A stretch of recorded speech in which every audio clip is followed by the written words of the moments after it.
नमस्कार, my self Hitesh Kaushik और civil stack के इस मंच पे मैं आप सभी लोगों का स्वागत करता हूं। आज के इस सेशन में आज हमारा दूसरा लेक्चर है और दूसरे लेक्चर में हमारी नई प्रतिबद्ध सीरीज में आज हम आर्किटेक्चर में अपने दूसरे पार्ट को कवर करेंगे। ठीक है, देखिए क्या क्या कवर करेंगे मैं आपको यहाँ पे दिखा देता हूँ। देखिए, पिछले लेक्चर में जहां हमने अर्ली हिंदू टेम्पल्स पढ़े, उसके अलावा इंडिया में जो टेम्पल आर्किटेक्चर है उसकी बेसिक जो है वो टाइप्स हमने डिस्कस की थी। उसमें हमने डिस्कस किया कि कैसे अर्ली टेम्पल्स जो थे वो कितने प्रकार से बनते थे और आगे चल के जो डेवलप हुई तीन मेजर शैलियां, तीन मेजर जो आर्किटेक्चरल टाइप्स डेवलप हुई, जैसे नॉर्थ इंडिया में नगर स्टाइल आर्किटेक्चर, साउथ इंडिया में द्रविडियन स्टाइल आर्किटेक्चर और सेंट्रल इंडिया या डेक्कन रीजन में जो डेवलप हुआ विसार आर्किटेक्चर, उस पर पूरा डिटेल डिस्कशन किया था। और आज हम जो डिस्कस करेंगे उसमें रॉक कट आर्किटेक्चर पढ़ेंगे पार्ट 2 में। साथ ही आगे बढ़ते हुए हम बुद्धिस्ट और Jain architecture, Indo Islamic architecture और मॉडर्न आर्किटेक्चर पढ़ेंगे। ठीक है, देखिए GS1 के पर्सपेक्टिव से ये कल्चर का बहुत इंपॉर्टेंट हिस्सा है। मैंने आपको कहा था पिछले लेक्चर में कि हम सारा कवर करेंगे पूरा। हम जब शुरू अर्ली इंडियन आर्किटेक्चर जहां से भी शुरू होता है वहां से हमने शुरू किया और उसके बाद फिर आगे हम मॉडर्न आर्किटेक्चर तक उसे लेकर जाएंगे और उसके बाद फिर हम जो प्रीवियस ईयर क्वेश्चंस पूछे गए हैं उनको डिस्कस करेंगे आपके साथ। ठीक है जी, तो चलिए बिना समय गंवाए हम चलते हैं अपने टॉपिक पर। तो आज का टॉपिक है, सबसे पहले जो पढ़ेंगे रॉक कट आर्किटेक्चर। तो रॉक कट आर्किटेक्चर देख लीजिए। देखो रॉक कट आर्किटेक्चर क्या होता है पहले तो ये समझ लो। रॉक कट आर्किटेक्चर कोई भी स्ट्रक्चर या फिर बिल्डिंग, कोई भी स्ट्रक्चर या बिल्डिंग या स्कल्पचर अगर क्रिएट किया जाए किसी सॉलिड रॉक को काट के, नेचुरली जो बनी हुई एक रॉक थी उसको काट के अगर बनाया जाए तो वो रॉक कट आर्किटेक्चर है। ठीक है, तीन मेन यूजेस हैं रॉक कट आर्किटेक्चर के। मेनली टेंपल टॉम्स बनाए जाते थे और केव ड्वेलिंग्स बनाई जाती थी। ठीक है, और अब बेसिकली आर्किटेक्चर में टेंपल, टॉम्स और तीसरा केव ड्वेलिंग्स, ये तीन मेजर चीजें हैं जो यहां पर बनाई जाती थी। सबसे पुराना रॉक कट आर्किटेक्चर जो है ना भारत में जो माना जाता है वो बारबर या बराबार केव्स को माना जाता है। बारबरा केव्स बिहार में है ये। ठीक है, तीसरी शताब्दी के करीब 3rd सेंचुरी बीसी में ये आप ये कह सकते हो कि बनाई गई थी। तो 3rd century BC approximately Mauryan period की शुरुआत होगी, तब इसको बनाया गया था। ठीक है, तो रॉक कट आर्किटेक्चर अगर हम ये कहें तो ये इंडिया को सूट करता है क्योंकि इंडिया में एक ऐसा देश था जहां पे अच्छे खासे काफी सारे रीजन्स में, साउथ इंडिया में, डेक्कन में, कई जगहों पर जो है बहुत सारे रॉकी माउंटेन्स मौजूद थे। तो जहां पर भी रॉकी माउंटेन्स है तो वहां काट के जो है इसको बनाया जा सकता है रॉक कट आर्किटेक्चर को। तो इसीलिए जो है इसका इस्तेमाल हमने देखा कई जगहों पर जो है रॉक कट आर्किटेक्चर बनाया गया भारत के अलग अलग हिस्सों में। ठीक है, जहां जहां रॉक्स थी, रॉक बेड्स थी, वहां पर बनाया गया। लेकिन रॉक कट आर्किटेक्चर ने भी काफी सारे बदलाव देखे। देखो अगर मैं आपको दिखाऊं तो रॉक कट आर्किटेक्चर का अगर आप देखें तो आर्किटेक्चर में तीन डेफिनेट फेजेस दिखाई पड़ते हैं। पहला फेज 2nd सेंचुरी बीसी से 2nd सेंचुरी एडी तक प्रोमिनेंट काफी सारे जो है रॉक कट आर्किटेक्चर के नमूने हमें देखने को मिलते हैं। उसके बाद फिर 5th से 7th सेंचुरी एडी और उसके बाद फिर आखिरी है 7वीं से 10वीं शताब्दी। ये एक टाइमलाइन है, इसके अंदर हमने काफी सारे रॉक कट आर्किटेक्चर जो है वो भारत में बनते हुए देखा। अब ये देखो 2nd सेंचुरी बीसी से 2nd सेंचुरी एडी, फिर 5th से 7th सेंचुरी और फिर 7th से 10th सेंचुरी। अगर हम बात करें कि सबसे पुराने अर्लीस्ट रॉक कट केव्स, वो जैसा मैंने कहा ना मॉडर्न पीरियड की शुरुआती फेज में ही बने होंगे। तो तीसरे जो रूलर थे अशोका, कहते हैं कि शुरुआती रॉक कट केव्स अशोका और उनके पोते दशरथ के द्वारा बनवाई गई थी। तो अशोका और उनके पोते दशरथ ने इनको बनवाया था। शायद ये अंदाजा है, एट्रीब्यूट किया जाता है कि they might have founded them, या फिर उनके द्वारा ही वो कंस्ट्रक्ट करवाई गई थी। और अर्ली बुद्धिस्ट आर्किटेक्चर जो है वो जैसा मैंने बताया 2nd सेंचुरी बीसी से 2nd सेंचुरी एडी के बीच का है। और कहते हैं कि ज्यादातर ये चैत्य हुआ करते थे, चैत्य या विहार।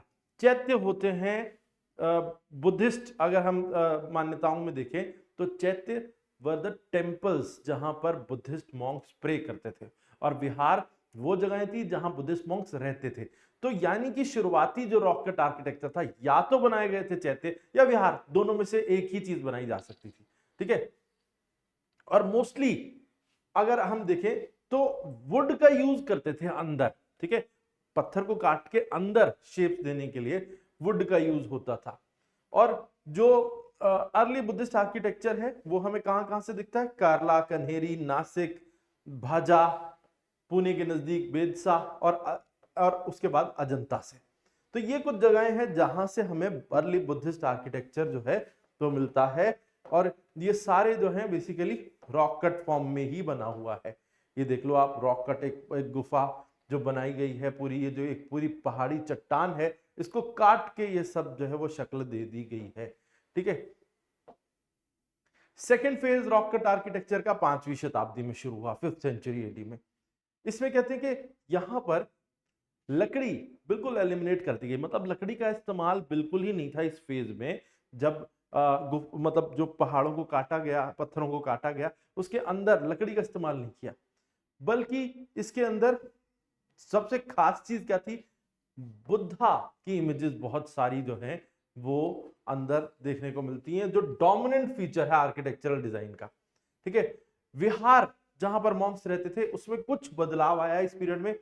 इनर सेल्स में तो मॉन्क्स रहने लगे, और जो रहते थे अब इनर सेल्स में जहां मॉन्क रहते थे वहां पर बुद्धा की इमेजेस आ गई। ठीक है, मतलब आप ये कह लो कि जहां 2nd सेंचुरी बीसी से 2nd सेंचुरी एडी के बीच में अंदर जो छोटे छोटे कमरे बने थे उनके अंदर मॉन्क्स को रहने के स्थान दिए जाते थे, या फिर वर्शिपिंग प्लेसेस थी विदाउट एनी इमेजेस। बट अब यहां पर बुद्धा की जो है इमेजेस प्लेस की जाने लगी।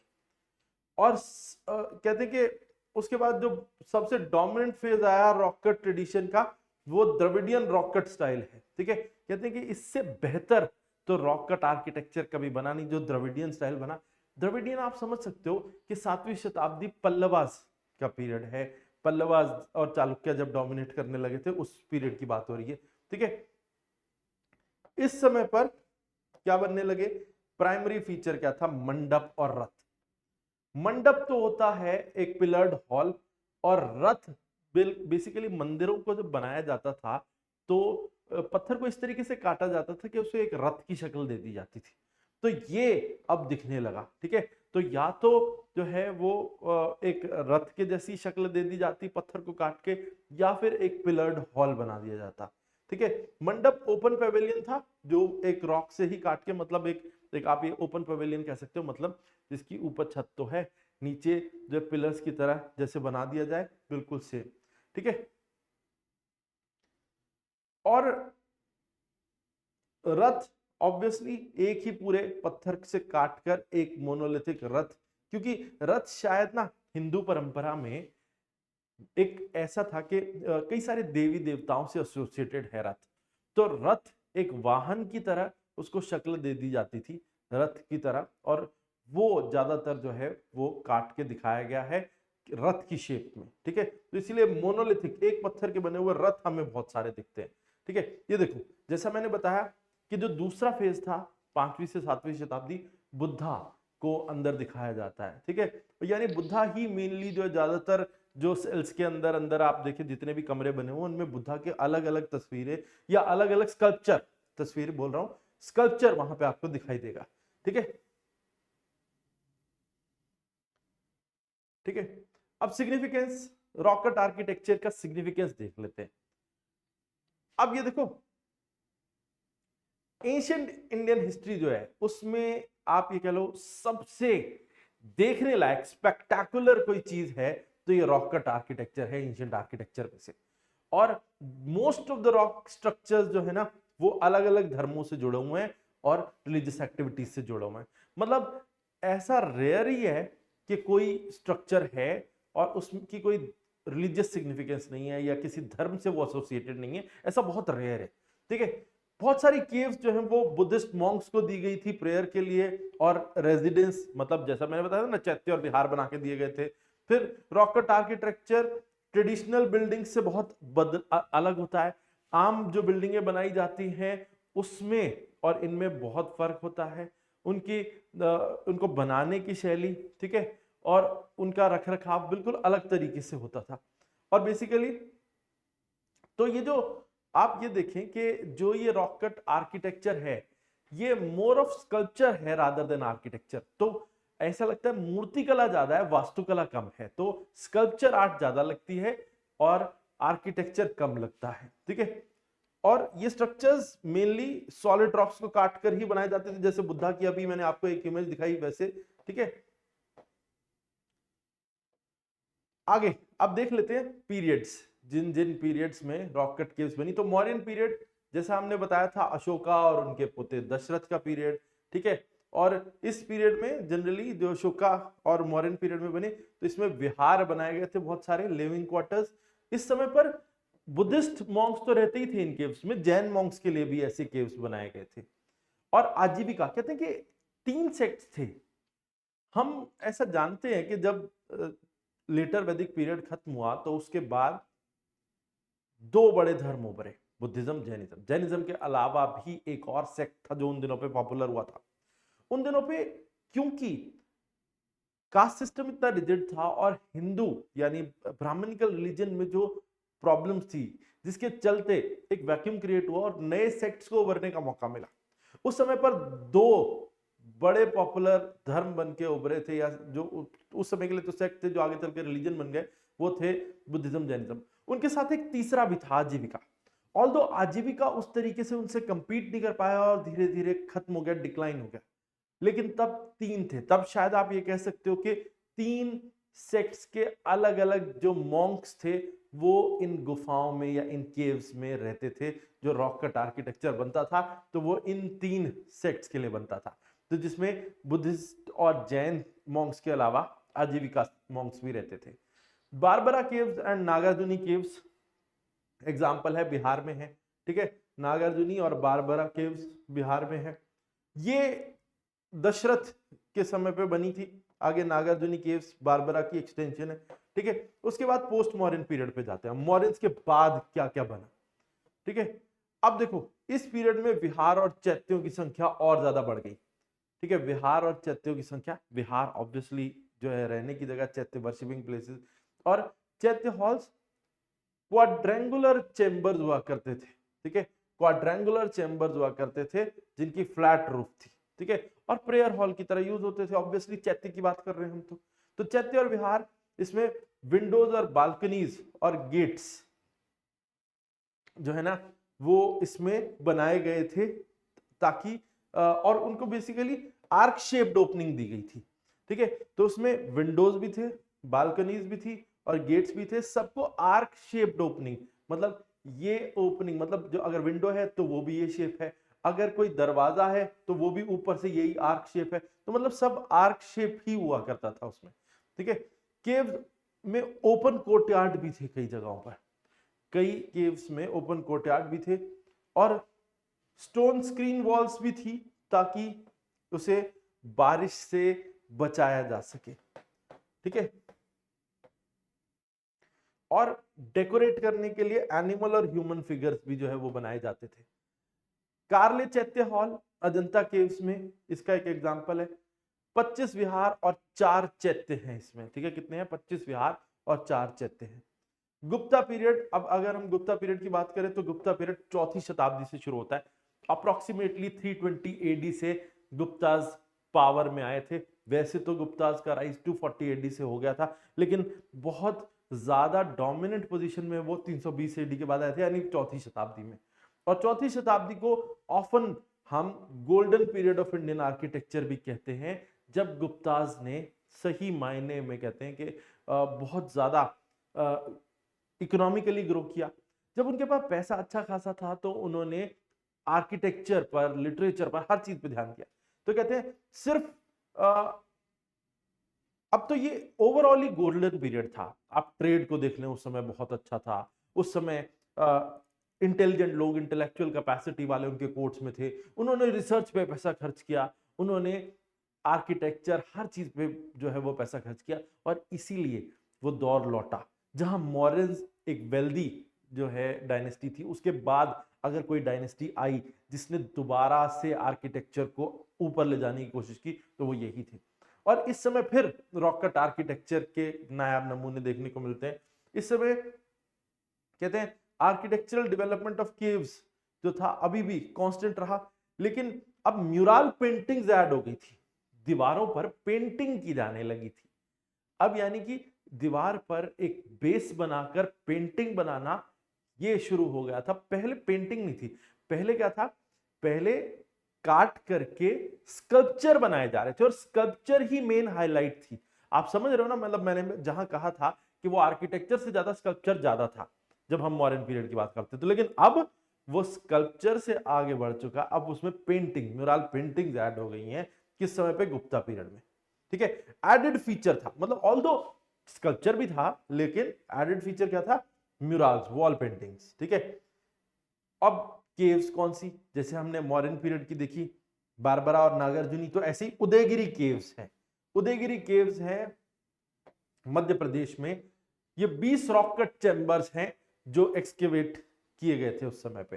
ठीक है, और दो जो केव्स हैं उसमें, इसमें इंस्क्रिप्शन है चंद्रगुप्ता टू के। चंद्रगुप्ता टू जो चंद्रगुप्ता विक्रमादित्य भी कहलाते थे, उनके इंस्क्रिप्शन हमें मिलते हैं। और ये जो केव्स थी ना, इनके ये हिंदू आर्ट का एक नायाब नमूना है। तो हिंदू आर्ट जो है बेसिकली उसका नायाब नमूना है, क्योंकि अगर हम अशोका की बात करते हैं तो it can be referred to as Buddhist art, but यहां पर Guptas were following Vedic Brahmanical religion. तो इसी वजह से आप ये कह सकते हो कि this was the vital document of Hindu art in India. ठीक है, तो ये कह सकते हो। तो यहां से हिंदू आर्ट उभर के आना शुरू हुआ। ठीक है, क्योंकि यानी कि जहां बुद्धा की इमेजेस डोमिनेट करती थी मॉडर्न में और पोस्ट मॉडर्न पीरियड में, मॉडर्न पीरियड में तो देखो आप ये कह लो कि मॉडर्न पीरियड जो है मेनली, अगर हम उस समय की जितनी भी इमेजेस देखते हैं तो वैसे तो ज्यादा स्कल्पचर नहीं था। ठीक है, शुरुआती केव्स में स्कल्पचर नहीं था, वो रहने के लिए थी। चैत्य, मतलब शांति से मेडिटेट करते होंगे शायद मॉन्क्स, चैत्य और विहार जो भी थे, तो वो वैसे थे। लेकिन धीरे धीरे लास्ट फेज में उसमें कुछ स्कल्पचर बने। स्कल्पचर जो बने वो बुद्धा के थे, लेकिन अब यहाँ पे गुप्ता पीरियड में आप ये देखें तो हिंदू आर्ट भी दिखने लगा था। ठीक है, उदयगिरी केव्स में केव नंबर 5 को अगर आप देखें तो वो वराह केव है। वराह केव, वराह में, वराह क्या है एक्चुअली?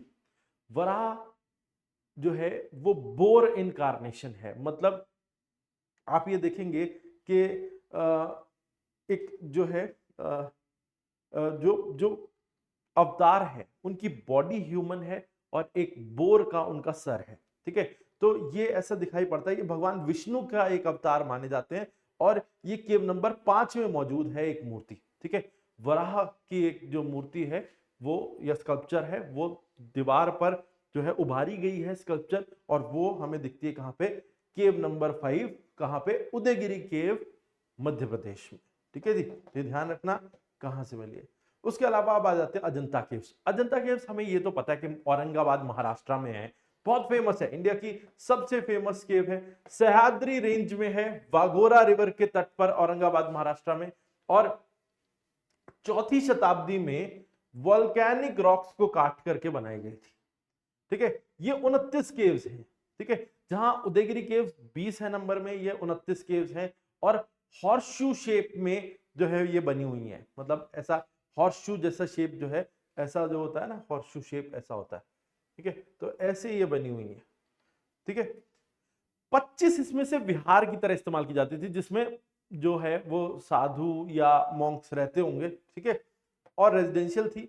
और 4 जो है वो वर्शिपिंग हॉल्स थे, जिन्हें चैत्य कह सकते हो आप। ठीक है, तो 25 उसमें से रहने के लिए थी और 4 पूजा के लिए थी, या फिर जो है आराधना के लिए थी। एलोरा केव्स की बात करें, अब हमने ये देखा कि पहले हमने उदयगिरी केव्स देखे, गुप्ता पीरियड के बने हुए 20 केव्स हैं, उसमें बोर इनकारनेशन जो है वो सबसे खास पॉइंट है। उसके बाद अगर आप आए next Ajanta caves, Ajanta caves में टोटल 29 हैं, 25 जो है वो रेजिडेंशियल पर्पस और 4 वर्शिपिंग पर्पस से इस्तेमाल में ली जाती थी। एलोरा केव्स एलोरा केव्स भी बहुत फेमस केव्स हैं और इंपॉर्टेंट हैं केव आर्किटेक्चर के संदर्भ में।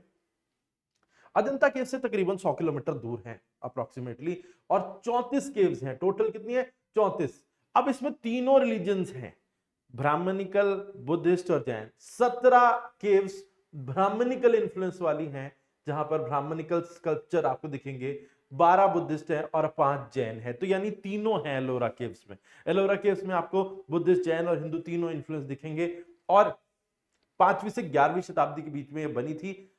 अजंता केव्स से नंबर में ज्यादा, Ajanta caves are 29 in number और एलोरा केव्स 34 इन नंबर है। ठीक है, चल नेक्स्ट है बाघ केव्स। बाघ नदी है मध्य प्रदेश में, उसके तट पर है बाघ केव्स। 9 बुद्धिस्ट केव्स हैं ये। कितनी है? 9 बुद्धिस्ट केव्स हैं। ध्यान रखना, ये जो नंबर मैं बता रहा हूं ये ध्यान रखना। और 6ठी शताब्दी के करीब 6 सेंचुरी एडी में तकरीबन ये बनी थी। अजंता केव से बहुत मिलती जुलती हैं।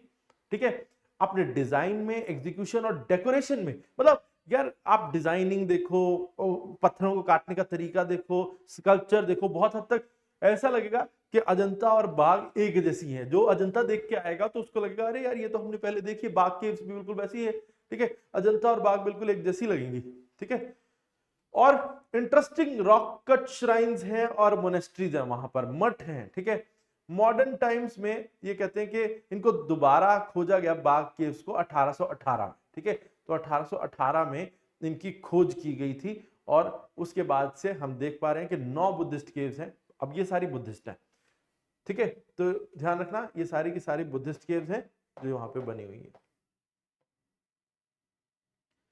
अब आ जाते हैं रॉक कट केव्स में आगे। उदयगिरी, खांडागिरी केव्स। अब एक देखो, मैंने अभी बताया था गुप्ता पीरियड की बनी हुई उदयगिरी केव्स, वो मध्य प्रदेश में है, दे आर डिफरेंट। बट एक और केव्स हैं उड़ीसा में की उदयगिरी और खांडागिरी केव्स। ये कहते हैं थोड़ी पुरानी है, ये 1st और 2nd सेंचुरी बीसी में बनी है। पोस्ट मॉडर्न पीरियड हम इसे कहते हैं, जब उड़ीसा के एक राजा हुआ करते थे खारवेला।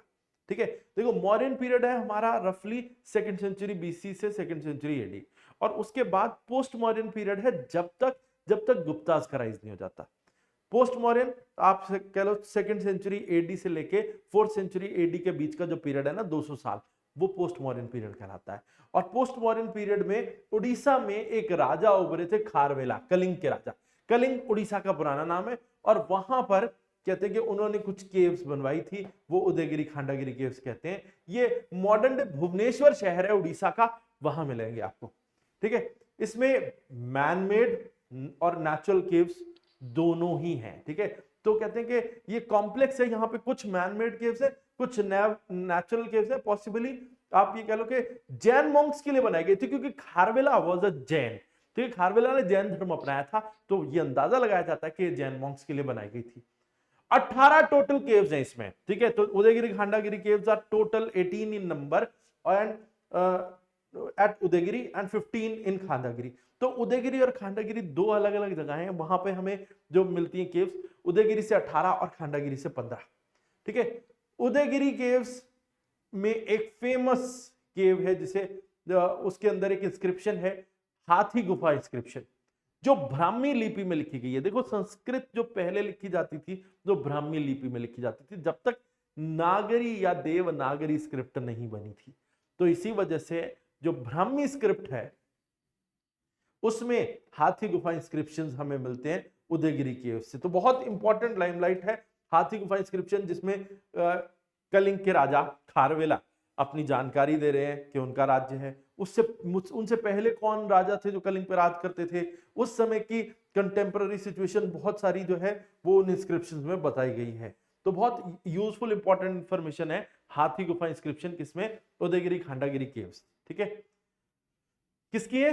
राजा खारवेला की। क्षेत्रीय डायनेस्टी के राजा थे पोस्ट मॉडर्न पीरियड के। कौन? खारवेला। बहुत इंपॉर्टेंट है। नासिक केव्स, देखो 24 बुद्धिस्ट केव्स हैं नासिक केव्स। हिनायना पीरियड के, हिनायना बुद्धिज्म, दो देखो बुद्धिज्म के दो मुख्य प्रकार, हिनायना महायाना, बाद में उभरा तीसरा वज्रयाना। ठीक है, हिनायना बुद्धिज्म के पीरियड की है 24 बुद्धिस्ट केव्स। ये भी तकरीबन वही पोस्ट मॉडर्न पीरियड, या फिर आप ये कह लो कि ये तो मॉडर्न पीरियड में ही 1st सेंचुरी एडी में ही बनी थी।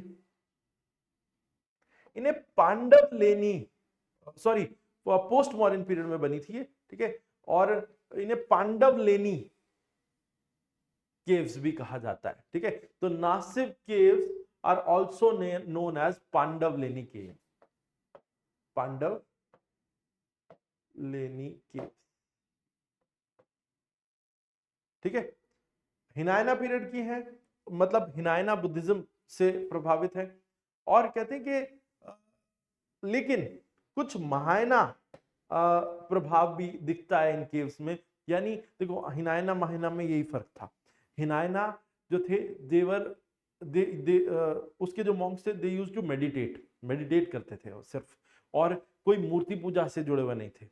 लेकिन महायाना बुद्धिज्म में मूर्ति पूजा शुरू हुआ, तो लेकिन कुछ जगह पे मूर्तियां हैं, तो इसका मतलब दिखता है कि most of the caves were belong to Hinayana Buddhist, but कुछ केव्स हैं जहां महायाना का प्रभाव भी है। तो नासिक केव्स पांडवलेनी केव्स के नाम से मशहूर है, और बुद्धिस्ट केव्स मानी जाती है, 24 इन नंबर है, ठीक है। उसके बाद टेम्पल आर्किटेक्चर पे आ जाते हैं, रॉक कट टेम्पल आर्किटेक्चर पे। देखो मोनोलिथिक रॉक कट टेम्पल्स एक ही पत्थर से बने हुए, ज्यादातर छेनी और हथौड़े का इस्तेमाल करके जो है वो शेप्स दी जाती थी। इवन अंदर वुडन टेम्पल्स बनाए गए शुरुआत में तो, और ये कह सकते हैं आप तो fine work of art and engineering बनाए गए थे। ये इससे ज्यादा बेहतर शायद आर्किटेक्चर भारत में पहले या बाद में नहीं बना, ठीक है। जो पल्लवा डायनेस्टी थी 7वीं शताब्दी में, उसने रॉक कार्विंग शुरू की, पत्थरों को काटना शुरू किया, बड़े बड़े चट्टानों को काटना शुरू किया, और उन चट्टानों को ऐसी शक्ल देनी शुरू कर दी कि जैसे वो एक मंदिर की तरह दिखे, ठीक है। टेम्पल आर्किटेक्चर दक्षिण भारत का, साउथ इंडिया का, ठीक है, वो पल्लवास से ही शुरू होता है। मैंने बोला था Dravidian art it starts from Pallavas, ठीक है। और राजा थे महेंद्र वर्मन। ये वही महेंद्र वर्मन है जो इनके पड़ोस में, पल्लवाओं के पड़ोस में चालुक्यन राज्य था। मैं आपको थोड़ा सा मैप पे दिखाई देता हूं, थोड़ा सा ना आपको आइडिया हो जाएगा।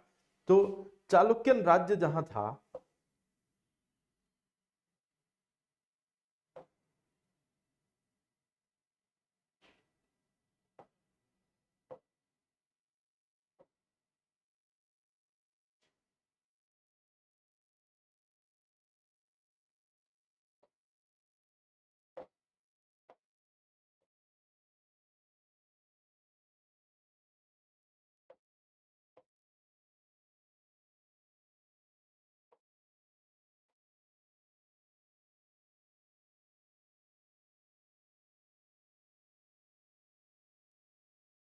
देखो 7वीं शताब्दी में यहां पर बादामी के चालुक्यों का राज्य था, ठीक है।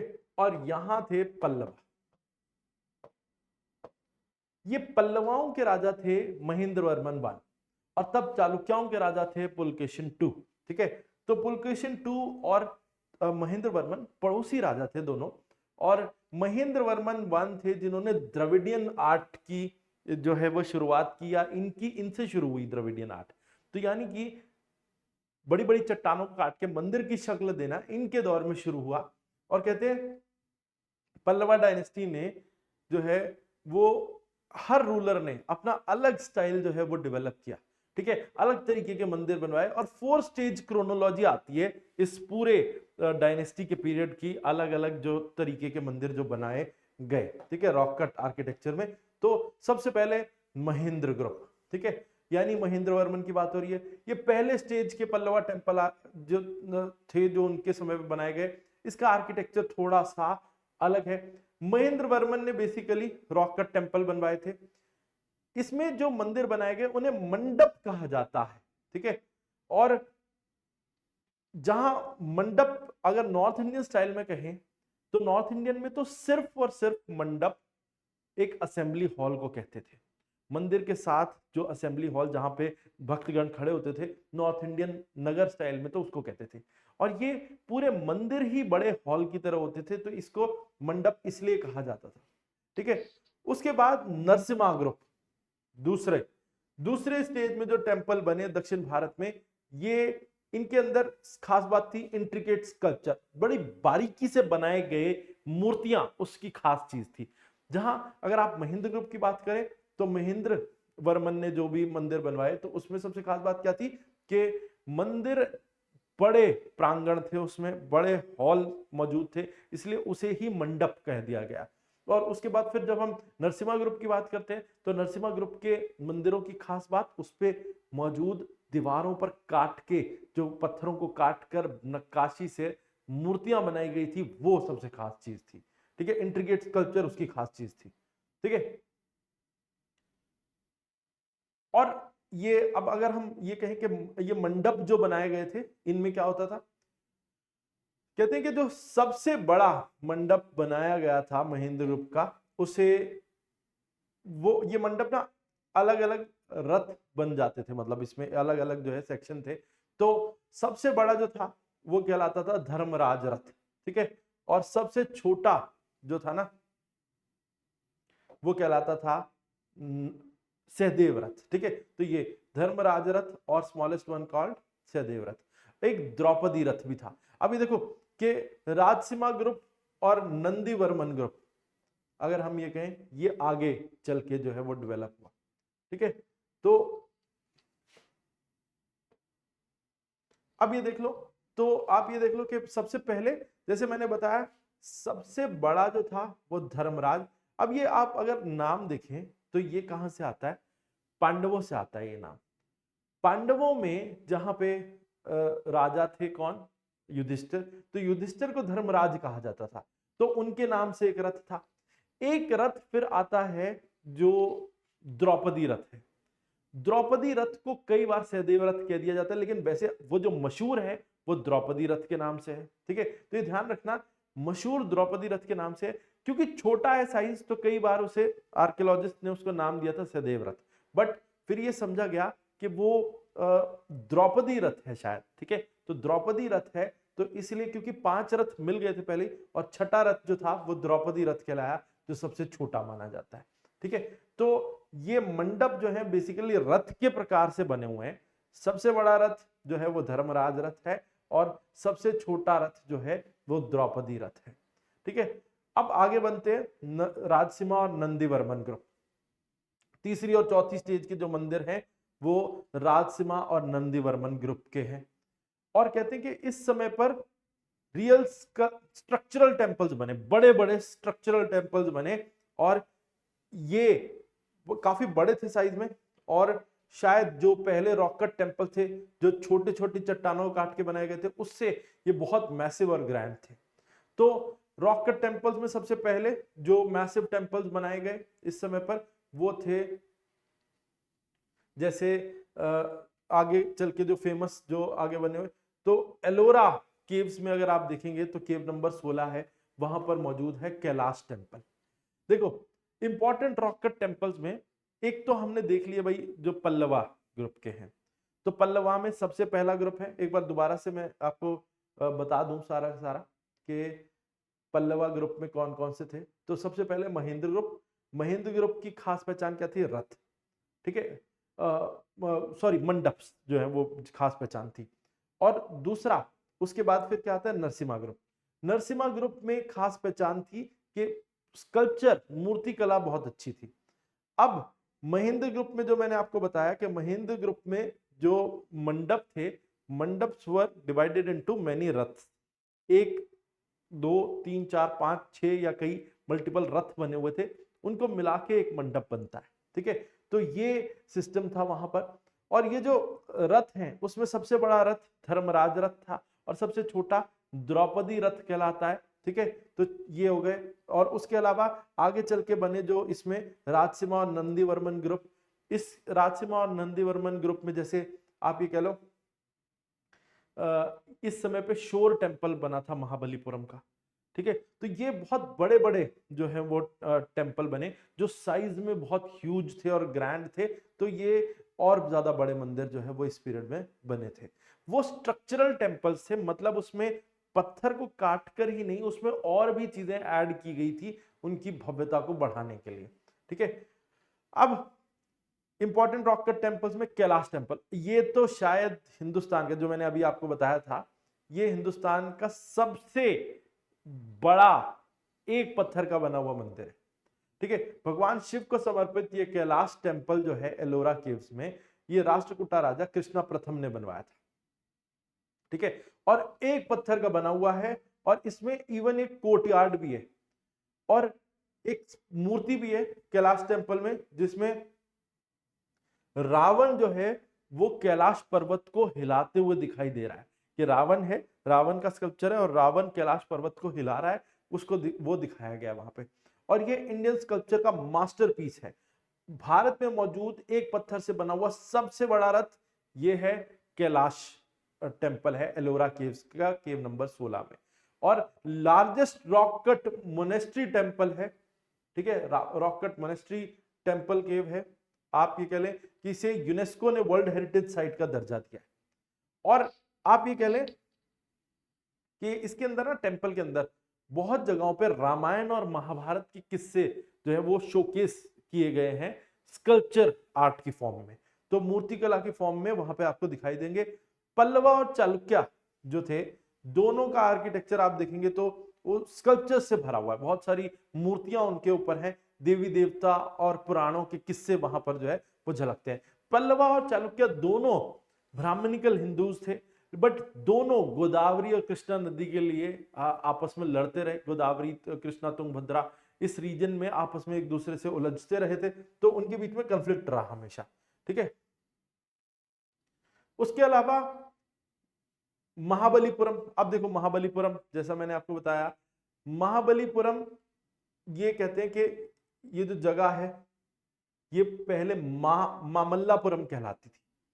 नरसिम्हा जो राजा थे, नरसिम्हा एक ग्रेट रेसलर थे, और इसी वजह से उनको, नरसिम्हा कौन थे पहले मैं बताता हूँ, पल्लवा डायनेस्टी के जो पहले राजा जो माने जाते हैं, जो पुलकेशिन II से लड़े थे, वो तो महेंद्र थे। महेंद्र का बेटा था नरसिम्हा।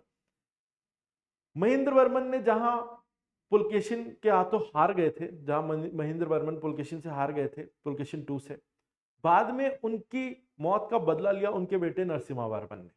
नरसिम्हा पल्लवाओं का ग्रेटेस्ट रूलर माना जाता है। नरसिम्हा खुद एक रेसलर था, जिसलिए उनका नाम दिया गया था मामल्ला, जो मल्ल युद्ध में माहिर, ठीक है।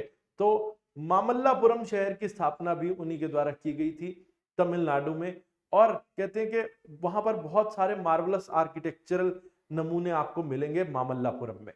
और 7वीं शताब्दी में जो पल्लवा साइट्स थी, उनको यूनेस्को जो बनाई गई थी, उन्हें यूनेस्को ने वर्ल्ड हेरिटेज साइट डिक्लेयर किया है 7वीं शताब्दी यानी पल्लवा पीरियड में, ठीक है।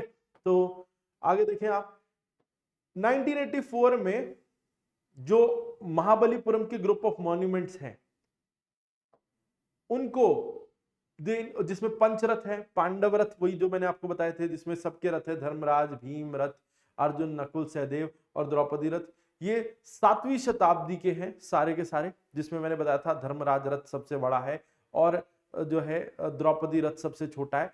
वैसे पहले जो है वो पहले 5 रथ मिले थे, जब जो देखने को मिल रहे थे, तो 5वें रथ को नाम जो है वो सहदेव रथ दिया गया, ठीक है। लेकिन फिर एक छोटा रथ और मिला तो उसको द्रौपदी रथ नाम दिया गया, ठीक है। तो ये हो गए। धर्मराज रथ सबसे बड़ा स्ट्रक्चर है, इसमें जो पंचरथ मौजूद हैं उसमें से धर्मराज रथ इज द लार्जेस्ट, और जो छोटा बताया था मैंने आपको द्रौपदी रथ कहलाता है। रॉक कट केव्स में वराह केव टेम्पल, ठीक है, वराह केव टेम्पल है, कृष्णा केव टेम्पल है, पंच पांडव केव टेम्पल है, ठीक है। तो ये मेन रॉक कट केव्स हैं, Varaha cave temple, Krishna cave temple और पंच पांडव केव टेम्पल, और उसके अलावा महिषासुर मर्दिनी मंडप, ठीक है। अब ये कहते हैं कि ना, ये जो महिषासुर मर्दिनी है, इसमें दीवार पर एक स्कल्पचर है जिसमें देवी दुर्गा एक राक्षस महिषासुर का वध करते हुए दिख रही हैं।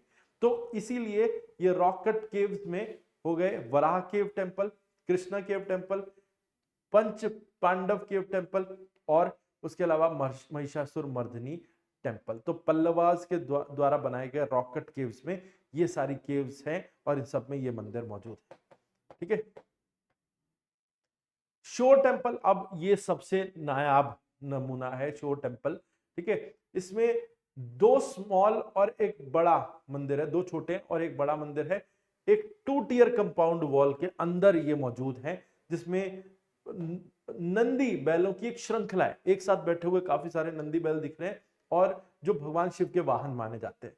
ठीक है, और प्रीडोमिनेंटली भगवान शिव को ही समर्पित है ये।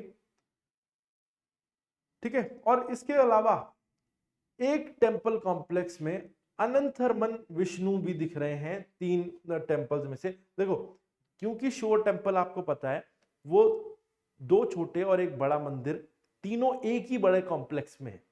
ठीक है, और उसी में जो एक मंदिर के अंदर भगवान विष्णु दिख रहे हैं, अनंतरमन विष्णु, मतलब यानी कि इसमें जो है भगवान विष्णु की भी प्रतिमा है एक जो है उनमें से छोटे मंदिर के अंदर। वैसे जो मुख्य बड़ा मंदिर है वो भगवान शिव को समर्पित है, और पूरा प्रांगण है उसके चारों तरफ नंदी बैल बैठे हुए हैं। ठीक है, वो भी स्कल्पचर है, मूर्ति बनी हुई। मैं आपको इमेज अभी दिखाऊंगा। अभी तो आप कभी शोर टेंपल देखेंगे तो उसमें पूरे जो प्रांगण में ऐसा दिखता है कि जैसे एक सीक्वेंस में, एक लाइन में जो है नंदी बैलों की श्रृंखला बनाई गई है, जो भगवान शिव का वाहन माने जाते हैं। बादामी केव टेम्पल्स, अब बादामी कर्नाटका में है। ठीक है, और ये चालुक्यों की कैपिटल थी। तो बादामी के चालुक्य इसीलिए तो बोलते हैं उन्हें, जो अभी मैंने आपको बताया था, बादामी या वातापी के चालुक्य जो पल्लवाओं के पड़ोसी थे। ठीक है, तो कर्नाटका इनकी मुख्य भूमि थी, वहां पर जो है इनकी कैपिटल थी बादामी। यहां पर 4 केव टेम्पल्स हैं, 3 हिंदू धर्म से जुड़ा हुआ और एक जैन धर्म से जुड़ा हुआ बादामी में। बादामी में वैसे तो काफी सारे मंदिर है बादामी में और एहोल में, लेकिन जो रॉक कट है वो कितने, 3 है केव टेम्पल और एक है जैन टेम्पल। और कहते हैं 6ठी शताब्दी में अप्रोक्सीमेटली ये बनाए गए होंगे। अर्लीस्ट नोन टेम्पल्स हैं दक्कन रीजन के ये। केव 1 जो है इसमें एक इंपॉर्टेंट स्कल्पचर है जिसमें भगवान शिव को नटराज रूप में दिखाया गया, और वहां पर एक हरिहर जो है स्कल्पचर भी दिखता है, जिसमें आधा जो अंग है वो आधा भगवान विष्णु का है और आधा भगवान शिव का है। तो हरिहर रूप जो है वो वहां पे भी दिखाया गया है, जिसमें आधा जो रूप है भगवान शिव का है, आधा विष्णु का है। तो केव नंबर 1 में है ये। ठीक है, मैंने बताया ना 4 केव है, तो पहली केव के अंदर ये है। दूसरी केव ये भगवान विष्णु को समर्पित है, और इसमें भगवान विष्णु की एक सबसे बड़ी प्रतिमा, त्रिविक्रम प्रतिमा जो है उसके अंदर दिखती है।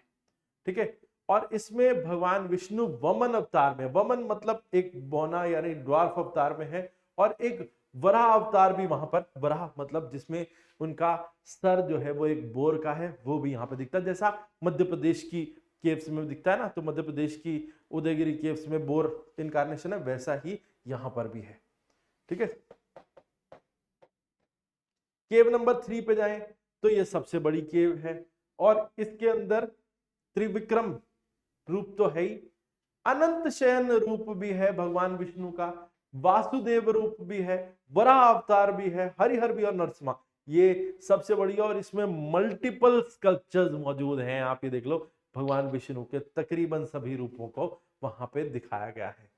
चौथी जैन केव है, इसमें जो है वो बाहुबली, महावीर जैन को बाहुबली रूप में, उसके अलावा पार्श्वनाथ जो 23वें तीर्थंकर और महावीर को अलग अलग सिंबॉलिक रूप में दिखाया गया है, और कई और तीर्थंकर भी वहां पर दिखाए गए हैं। यानी चौथी केव पूर्ण तौर पे जैन धर्म को समर्पित है।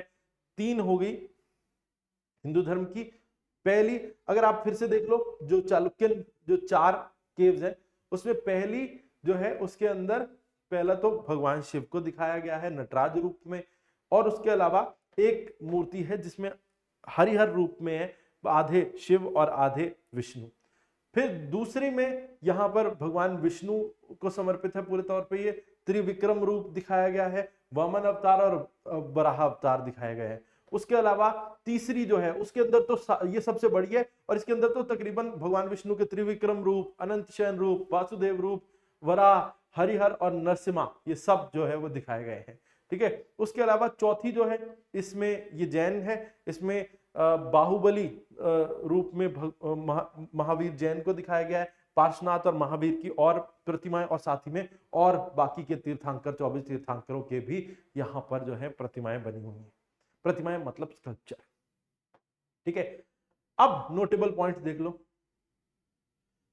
विजयनगर के जो एम्पायर था, अगर हम उसकी बात करें तो ये भी एक बहुत बड़ा एम्पायर था। विजयनगर के मंदिर भी जो है वो अपने आप में खास हैं। उन्होंने भी केव टेम्पल्स बनाए, बेसिकली जो पत्थरों को काट करके, यानी कि रॉक कट टेम्पल्स बनाए। विजयनगर के मंदिरों में खास चीज क्या थी कि वो बहुत ज्यादा डेकोरेटेड टेम्पल बनाते थे, और वॉल्स पूरे तरीके से डेकोरेटेड, और उसमें कार्विंग्स ज्योमेट्रिकल पैटर्न में बनी होती थी। और सबसे खास थे उनके दरवाजे, गोपुरम्स, सब तरफ से जो है उनकी एंट्री होती थी। ठीक है, तो गोपुरम हर तरफ बनाए जाते थे। जहां पहले जो है ना, विजयनगर के मंदिरों से पहले के मंदिर कैसे होते थे कि उनमें एक ही एंट्री होती थी, लेकिन विजयनगर का स्टाइल कुछ अलग था कि विजयनगर के राजाओं ने जितने भी मंदिर बनवाए तो उसमें हर तरफ से एंट्री दिखाई। ठीक है, उसके बाद आ जाते हैं हम मोनोलिथिक पिलर्स पे। मोनोलिथिक पिलर्स जो आपको दिखेंगे ना, वो कहां है, तो एक तो विट्ठल स्वामी मंदिर है और विरूपक्ष टेम्पल है हम्पी का। ठीक है, तो ये जो है ये सारे यहाँ पर पिलर्स दिखते हैं। विट्ठल स्वामी मंदिर और विरूपक्ष टेम्पल जो हम्पी का है, वो मोनोलिथिक रॉक पिलर्स के लिए जाने जाते हैं। और वहां पर एक रॉक कट आइडल है नरसिम्हा की। ठीक है, और on Shesh near Hampi is a marvel in itself, मतलब भगवान नरसिंह अवतार दिखाए गए हैं और शेषनाग के ऊपर। ठीक है, ये बड़ा अलग है। दो वैसे तो शेषनाग के ऊपर अनंत शयन मुद्रा में भगवान विष्णु को दिखाया ही जाता है, लेकिन उनके नरसिम्हा अवतार को शेषनाग के ऊपर दिखाया जाए ऐसा बहुत रेयर है। तो ऐसा दिखाया गया है एक मोनोलिथिक रॉक पिलर पे, कहां, विजयनगर में। ठीक है, अब हम आगे चलते हैं इंडो इस्लामिक आर्किटेक्चर पे। देखो, हमने पढ़ा सबसे पहले अर्ली हिंदू टेम्पल्स, फिर टाइप ऑफ हिंदू टेम्पल्स या जो भी वेरिएशंस आई, अलग अलग जो स्टाइल डेवलप हुए मंदिर निर्माण शैली के, वो हमने पढ़े। उसके बाद हम फिर चले रॉक कट आर्किटेक्चर पे। रॉक कट आर्किटेक्चर हमने पढ़ लिया। ठीक है, अब रॉक कट आर्किटेक्चर से आगे हम इंडो इस्लामिक आर्किटेक्चर की तरफ जाएंगे। ठीक है, लेकिन इससे पहले मैं एक बार आपके लिए बुद्धिस्ट और जैन आर्किटेक्चर और थोड़ा बता देता हूं, क्योंकि अगर हम पढ़ रहे हैं इस्लामिक आर्किटेक्चर पे जाने से पहले तो बुद्धिस्ट और जैन आर्किटेक्चर जो है वो हमें पहले कर लेना चाहिए, मुझे लगता है, क्योंकि वो ज्यादा आपके लिए अभी रिलेटेबल रहेगा। अगर मैं सीधा ही जो चला जाऊंगा तो पहले आ जाते हैं बुद्धिस्ट आर्किटेक्चर पे। ठीक है, जब बुद्धिस्ट और जैन आर्किटेक्चर हम कर लेंगे, फिर हम चलेंगे किस पे, फिर हम चलेंगे इंडो इस्लामिक आर्किटेक्चर पे। अब बुद्धिस्ट आर्किटेक्चर देखो, तो बुद्धिस्ट आर्किटेक्चर हम शुरुआत कर रहे हैं यहां। और मेनली जो आर्किटेक्चर है, आर्किटेक्चरल ट्रेडिशन है भारत में, तो बुद्धिज्म जैनिज्म दोनों को जाता है और ब्राह्मणिकल हिंदू रिलीजन को भी जाता है। ठीक है, 5th से 14th सेंचुरी तक बुद्धिस्ट मंदिर काफी बड़ी संख्या में बताए गए, 5वीं से 14वीं शताब्दी के। ठीक है, और ऐसा था कि बिल्कुल साथ साथ बन रहे थे, हिंदू मंदिर भी बन रहे थे और बुद्धिस्ट मंदिर भी बनते जा रहे थे, तो साथ साथ बन रहे थे, हैंड इन ग्लव की तरह ऐसे ये चल रहे थे दोनों एक साथ साथ। ठीक है, जैसे, और कई बार तो बिल्कुल ऐसा था कि मतलब एक ही जगह पर आपको बुद्धिस्ट मंदिर भी मिलेंगे और वहीं पर हिंदू मंदिर भी मिलेंगे। तो जैसे आप ये देखें तो एलोरा में बुद्धिस्ट, हिंदू और जैन तीनों ही मॉन्यूमेंट्स मौजूद हैं, जो दिखाता है कि all these religions were closely in interaction with each other. ठीक है, अब जो सबसे इंपॉर्टेंट बुद्धिस्ट साइट है, एमिनेंट बुद्धिस्ट साइट है भारत में, वो है बोध गया। ठीक है, बोध गया पिलग्रिमेज साइट है जहां भगवान बुद्ध यानी जो सिद्धार्थ जो थे, उन्हें एनलाइटनमेंट हासिल हुआ था। सिद्धार्थ गौतम बुद्ध, उन्हें एनलाइटनमेंट जिस स्थान पे हासिल हुआ वो बोध गया कहलाती है, और वहीं से फिर वो गौतम बुद्ध बने थे।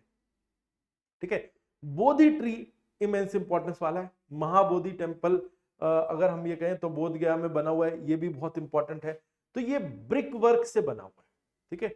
आप बुद्धिस्ट टेम्पल्स की अगर हम बात कर रहे हैं, अब हम रॉक कट की तो बात नहीं कर रहे सिर्फ, तो यहाँ पर क्या है कि बुद्धिस्ट टेम्पल पहले अगर आप इनके सारे श्राइन्स देखेंगे तो आप ये देखें तो एलोरा है जहां पर हिंदू और जैन जो मंदिरों के साथ बुद्धिस्ट मंदिर बने हुए हैं, एक खास चीज। दूसरा, जो सबसे पुराना मंदिर या सबसे पुराना जो श्राइन या इंपॉर्टेंस वाली जगह आपको दिखेगी तो वो है बुद्धिस्ट साइड बोध गया। बोध गया जहां पे सिद्धार्थ को जो है वो ज्ञान प्राप्त हुआ और वहां से वो गौतम बुद्ध बने। और कहते हैं कि यहाँ पर महाबोधि वृक्ष भी जो है या महाबोधि मंदिर भी है बोध गया में, जो उस समय के आर्किटेक्चर का एक नमूना है। और ये ब्रिक वर्क से बना हुआ, मतलब ईंटों से बना हुआ है। और महाबोधि टेम्पल जो है ना, बेसिकली इसका जो डिजाइन है वो थोड़ा अनयूजुअल है।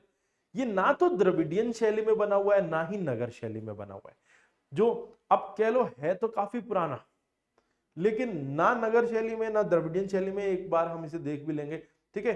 ये नगर शैली की तरह नैरो भी है, ठीक है, और कोई कर्विंग नहीं है इसमें, ठीक है। लेकिन आप ये देखो, मतलब क्योंकि नगर शैली के मंदिर ज्यादा फैले हुए नहीं होते, ठीक है, लेकिन कर्वी लीनियर शेप होती है उनमें। नगर शैली के मंदिरों में थोड़ी सी कर्व्ड इनवर्ड कर्विंग लाइंस होती हैं, इसमें नहीं है। ये देखो, आप देखो बिल्कुल सीधा है, ठीक है।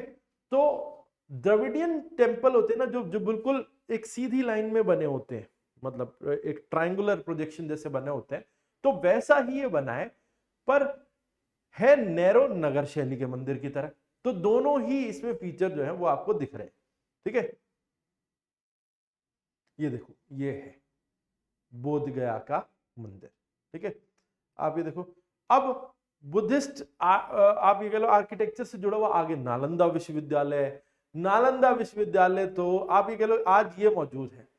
इसके ऊपर ना एक आर्टिफिशियल इंटेलिजेंस का एक प्रोजेक्शन है कि यहां पर एक स्ट्रक्चर रहा होगा ऐसे, यहां पर कुछ स्ट्रक्चर्स रहे होंगे, ऐसे डोमिकल स्ट्रक्चर्स रहे होंगे, ठीक है। तो ऐसे बहुत सारे उन्होंने प्रोजेक्शंस बनाई हैं, लेकिन आज तो हमारे सामने सिर्फ ये मौजूद है, जो शायद टूटी फूटी हालत में खंडरनुमा स्थिति में मौजूद है, नालंदा विश्वविद्यालय की एक बिल्डिंग, ठीक है। लेकिन ज्यादातर जो हमारी इंफॉर्मेशन है नालंदा विश्वविद्यालय के वो के बारे में वो किससे है, जुआनजांग जो है उनकी अकाउंट से। जुआनजांग कौन है, जिन्हें कुछ समय पहले तक हम ह्यून सांग प्रोनाउंस करते थे, ठीक है, या बोलते थे। अब उनके नाम को ऐसे लिखा जाता है। एक बात ध्यान रखना, from now onwards this spelling will be used for Hyun सांग, जिसे आप जुआनजांग कहेंगे ना कि ह्यून सांग कहेंगे, ठीक है। तो उन्होंने ये कहते हैं कि उन्होंने ये बताया कि कुमार गुप्ता वन ने 5वीं शताब्दी में इस नालंदा विश्वविद्यालय को बनवाया था। और ये एक मोनेस्टिक यूनिवर्सिटी थी जहां पर जो मॉन्क्स थे वो उसके अंदर ही रहते थे, नालंदा के अंदर ही, ठीक है। और ये एक महाविहार कह सकते हो आप इसको। महाविहार समझते हो, मतलब विहार का मतलब है जहां पे मॉन्क्स रहते हो, और महाविहार जहां पे बड़ी संख्या में रहते हो, तो इसीलिए इसको एक महाविहार भी कहा जाता है। किसको, नालंदा विश्वविद्यालय को, नालंदा यूनिवर्सिटी को, ठीक है। कहते हैं कि 3 बुद्धिस्ट डॉक्ट्रिन्स माने जाते हैं ना, थेरवड़ा यानी हिनायना, महायाना और वज्रयान। तो एक बात ध्यान रखो, जिसको मैंने कहा हिनायना, हिनायना ही थेरवड़ा है। इसके पीछे का ना रीजन बता देता हूं। हिनायना का मतलब होता है लेसर व्हील, और इसके बाद उभरा था महायाना, जिसका मतलब होता है ग्रेटर व्हील। महायाना सेक्ट वाले अपने आप को महायाना कहते हैं कि भाई बेसिकली हिनायना सेट ऑफ नॉलेज इतना है, महायाना कहते हैं हमारा सेट ऑफ नॉलेज इतना है। लेकिन हिनायना सेक्ट ने कभी भी अपने आप को इंफीरियर नहीं माना। वो महायाना से अपने आप को अलग मानते और अपनी नॉलेज को भी जो है महायाना से कम नहीं मानते। इसीलिए दे नेवर कॉल देमसेल्व्स हिनायना। इसीलिए हिनायना ऑल्दो पॉपुलर वर्ड तो है, लेकिन मुख्य शब्द जो है उनका वो थेरवड़ा है, ना कि हिनायना। महायाना सेक्ट वाले जो मॉन्क्स है दे कॉल देम हिनायना, ठीक है। और तीसरा है वज्रयाना, ठीक है। तो ये 3 अलग अलग सेक्ट्स हैं जो बुद्धिज्म के, कहते हैं ये सब टेक्स्ट के जो डॉक्ट्रिन्स थे वो पढ़ाए जाते थे नालंदा विश्वविद्यालय में। तो नालंदा में तीनों ही सेक्ट्स के डॉक्ट्रिन्स को पढ़ाया जाता था। और उसके नेबरिंग साइट्स जो आसपास हैं, जो बुद्धिस्ट जो प्लेसेस हैं, वो है बोधगया और कुकरीहार, ठीक है। कुकरीहार चाइना में है, Tibet and central Asia, in north and Sri Lanka, Thailand, Burma and various countries from the south east Asian part of India, ठीक है। तो आप ये कह सकते हैं, तो ये जो भी ये है कि कहते हैं कि नालंदा जो है ये ऐसी जगह थी जहां बोधगया से बच्चे पढ़ने आते थे। कुकरीहार एक जगह थी चाइना से, तिब्बत से, सेंट्रल एशिया से, नॉर्थ से, श्रीलंका से, थाईलैंड, बर्मा, सब जगह से बच्चे यहाँ पे पढ़ने के लिए आते थे, ठीक है। और सारी सीखें यहाँ पर तीनों ही डॉक्ट्रिन्स की दी जाती थी, चाहे आप थेरवड़ा यानी हिनायना कह लो, चाहे आप वज्रयाना कह लो, चाहे महायाना कह लो, तीनों ही। वज्रयाना थोड़ा सा अलग है, मैं आपको बता दूं। वज्रयाना तब डेवलप हुआ जब हिंदू धर्म से कुछ एलिमेंट्स प्रवेश कर गए बुद्धिज्म के अंदर। बेसिक सबसे पहले था थेरवड़ा यानी हिनायना, जो सिर्फ बुद्धिस्ट डॉक्ट्रिन्स को मानता था, लेकिन उसमें एक एडिशन हुई मूर्ति पूजा। मूर्ति पूजा के बाद वो जो नया सेक्ट बना वो कहलाने लगा, जो नए डॉक्ट्रिन्स वाले वो कहलाने लगे महायाना। और उसके बाद फिर जब इसके अंदर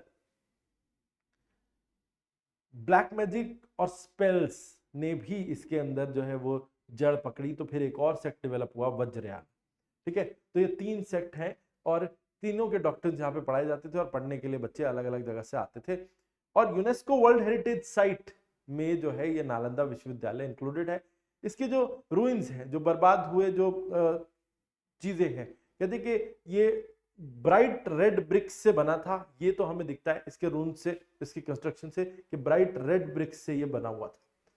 और कुछ और बिल्डिंग्स पे जो देखें अगर हम, तो स्तूपा हैं, स्तूप हैं बुद्धिस्ट बिल्डिंग्स में सबसे खास। कहते हैं कि मौर्यंस और गुप्तास के पीरियड में काफी सारे स्तूप बनाए गए थे, और सांची का स्तूप इंपॉर्टेंट है, बरहूत स्तूपा इंपॉर्टेंट है, और अमरावती स्तूपा इंपॉर्टेंट है। स्तूपा जनरली सिलेंड्रिकल ड्रम जैसा होता है या फिर सर्कुलर अंडाकार पोजीशन शेप का होता है, ठीक है। और इसके ऊपर एक हर्मिका और छत्र होती है, ठीक है। उसके अलावा देखो, मतलब मैं आपको बता दूं तो ये शेप होती है डोमिकल शेप मेन स्ट्रक्चर की। ये वैसे तो आमतौर पे सर्कुलर हेमी स्फेरिकल होती है इस शेप, लेकिन कई बार जो है ये शेप थोड़ी सी सिलेंड्रिकल भी हो सकती है, लेकिन ऐसा बहुत रेयर है। तो सर्कुलर अंडा जो है वो शेप होती है। इसके ऊपर एक ऐसे बना हुआ एक रेक्टेंगुलर हर्मिका होता है, और उसके ऊपर होता है एक छत्र जो 3 बने होते हैं, जिसमें ये जो 3 ज्वेल्स ऑफ बुद्धिज्म को दिखाता है। तो इसमें क्या होगा, सर्कुलर अंडा, हर्मिका और छत्र, 3 चीजें होती हैं, ठीक है जी। उसके अलावा बाहर जो है एक सर्कुलर जो पथ होता है, इसे सर्कम्बुलेटरी पाथ या परिदक्षिणा पथ कहते हैं। और उसके अलावा बाहर रेलिंग्स बनी होती हैं, रेलिंग्स बनी होती है बाहर की तरफ, उसे वेदिका कहते हैं। जो बाहर की तरफ रेलिंग बनी होती है उसे क्या कहते हैं, वेदिका कहते हैं, ठीक है। तो ये देख लो, अब इसमें अगर आप देख पा रहे हो तो यहां पे सब कुछ दिख रहा है। ये जो स्ट्रक्चर है ये अंडा है, इसके ऊपर ये जो रेक्टेंगुलर बना हुआ है ये हर्मिका है, और ऊपर ये जो बने हुए हैं ये 3 ज्वेल्स ऑफ बुद्धिज्म को दिखा रहे हैं, ये छत्र कहलाते हैं। उसके अलावा ये तोरण है, गेटवे जो है ना वो तोरण है। बाहर का जो ये जो बाउंड्री वॉल है ये वेदिका है। इसके अंदर का जो पाथ है, जो इसके मेन स्ट्रक्चर के और इस वेदिका के अंदर जिसमें आप परिक्रमा करेंगे वो परिदक्षिणा पथ है, ये सर्कम्बुलेटरी पाथ है, ठीक है। बरहूत स्तूपा रेड सैंडस्टोन का बना है, ठीक है, खास चीज, और मध्य प्रदेश में लोकेटेड है। और कहते हैं कि एक ईंट का बना हुआ स्तूप राजा अशोक के समय में बना था, ठीक है, ये तब। और कहते हैं कि इस स्तूप के ऊपर जातक कथाएं जो हैं वो इसकी दीवारों पर जो है वो जातक कथाएं पोर्ट्रेल करने की कोशिश की गई है और जातक कथाओं की स्टोरीज उसके अंदर नैरेटिव आर्ट में दिखाई गई है। स्टोन रेलिंग जो है वो कहते हैं बाद में इस बरहुत स्तूपा में आगे सुंगाज के समय पे जोड़ी गई। इंपॉर्टेंट फीचर क्या है कि नैरेटिव आर्ट दिखती है इस पे। मतलब अगर आप जो है बरहुत स्तूपा की बात करते हैं, मध्य प्रदेश के बरहुत स्तूपा की, तो क्या है, आप मेन जो अंडाकार जो शेप है वो बनी है किसके पीरियड की, मेन अंडाकार वो बनी है अशोक के पीरियड की, ईंटों से बनी है। उसके बाद कहते हैं कि बाहर का जो उसका स्ट्रक्चर है वो आगे सुंग काल में बनाया गया। स्टोन रेलिंग जो है बाहर चारों तरफ बनाई गई वो सुंग काल में बनाई गई है, अशोका के बाद, सुंगास के समय पे। और इसके अंदर जो दीवारें हैं उसमें नैरेटिव आर्ट है, जो जातक कथाएं जो है वो डिपिक्ट करने की कोशिश की गई है, तो वो वहां पर है। और कहते हैं ऐसी नैरेटिव आर्ट फिर उसके अलावा और कहीं किसी और स्तूप में नहीं दिखती है। ठीक है। सांची का स्तूप, अब ये सांची का स्तूप है, ये सबसे साफ और सबसे अच्छी हालत में जो मौजूद जितने भी स्तूप हैं उसमें सांची का स्तूप है। अब ये सांची के स्तूप की बात करें आप तो कहते हैं कि ये लोकली अवेलेबल क्वारीड सैंडस्टोन, जो कहते हैं कि बिल्कुल नदी के तट के पास से जो उठाया जाता है पत्थर, उससे उस सैंडस्टोन से बनाया गया है। और इसकी जो रेलिंग्स है उस पर भी जातक कथाएं डिपिक्ट करने की कोशिश की गई है। और सबसे वेल प्रिजर्व्ड है 3 स्तूपाओं में। हमने बताया बरहुत का स्तूपा है, सांची का है और अमरावती का है, तो सबसे अच्छी हालत में यही है। और इस स्तूप के जो फाउंडेशन है वो भी अशोक ने रखी थी और इसका साइज बढ़वाया था सुंगाओं ने। तो आप चाहे बरहुत स्तूपा की बात कर लें तो उसका अंदरूनी स्ट्रक्चर अशोक का बना है, बाहरी स्ट्रक्चर सुंग काल में बना है। सेम इसमें है कि ओरिजिनली ये स्तूप छोटा था लेकिन इसको साइज में बड़ा करवाया सुंगाओं ने। तो ओरिजिनली अशोक ने बनवाया था, साइज में बड़ा करवाया सुंगाज ने। और कहते कि सतवाहना के समय पे इसका गेट बनाया गया। ठीक है, तो ध्यान रखना इसमें 3 वंश हैं जो जिन्होंने इसमें कुछ ना कुछ एडिशन किया है। तो सबसे पहले इसके अंदर अशोक ने प्राइमरी कंस्ट्रक्शन करवाई, फिर उसको एनलार्ज करवाया, बड़ा करवाया सुंगाओं ने, और फिर उसका गेट यानी तोरण बनवाया किसने, सतवाहनाओं ने। ये सांची स्तूप की बात थी। तो अब अमरावती स्तूप है। अमरावती स्तूप थोड़ा सा अलग है, ये सफेद रंग में आपको दिख रहा है, तो व्हाइट मार्बल लाइमस्टोन से बना है। और उसके अलावा इसमें बुद्धा की लाइफ स्टोरी को पैनल्स पर दिखाने की कोशिश है और तकरीबन 200 एडी में कंप्लीट हो गया था। ठीक है, बरहुत स्टाइल में ही है काफी, और मथुरा और गांधार स्कल्पचर्स दोनों इस पर जो है वो दिखाई देते हैं इसकी दीवारों पे। उसके अलावा अब एक और स्तूप है जो छोटा है साइज में, नागार्जुन कोंड स्तूप। ठीक है, नागार्जुन कोंड स्तूप जो है और उतनी अच्छी हालत में है भी नहीं। ये कहते हैं ये साका सतवाना एरा का है। नागार्जुन कोंड का जो स्तूप है ये आंध्र प्रदेश में है और ये साका सतवाना एरा का है। महायाना बुद्धिज्म ज्यादा रिफ्लेक्ट होता है इसमें, जिसमें भगवान बुद्ध की काफी सारी मूर्तियां फिर उसमें दिखती हैं। तो आंध्र प्रदेश में, और ये कहते हैं कि एक्सकेवेशंस में ये जमीन से खोद के निकाला गया है ये स्तूपा। यहाँ पर चैत्य और मंडप भी जो है इसके साथ मौजूद है। ठीक है, ठीक है। तो नोटेबल पॉइंट्स में आप ये देखें कि सबसे बड़ा स्तूप है जो बहुत अब खंडर नुमा स्थिति में, वो वैसे केसरिया स्तूप है जो साइज में बड़ा था लेकिन अभी वो उसका मेन स्ट्रक्चर ही नहीं बचा, ढह गया है बहुत टूटी फूटी हालत में। तो वो केसरिया स्तूप है, वो सबसे बड़ा था। और सबसे पुराना तो सांची का स्तूप है और सबसे वेल मेंटेन्ड भी है, अभी तक वेल मेंटेन्ड भी है, सबसे अच्छी हालत में भी है, तो वो यही है। ठीक है, उसके अलावा धमेक स्तूप है। कहते हैं कि वे बुद्धा ने अपनी जो ये कह लो कि अपने धर्म की आस्थाओं को लोगों तक बताया था, he proclaimed his faith to people, तो वो धमेक स्तूपा उसके लिए जाना जाता है। ठीक है, तो जितने भी स्तूप पॉसिबल हैं, जितने भी मैंने सबके बारे में बता दिया।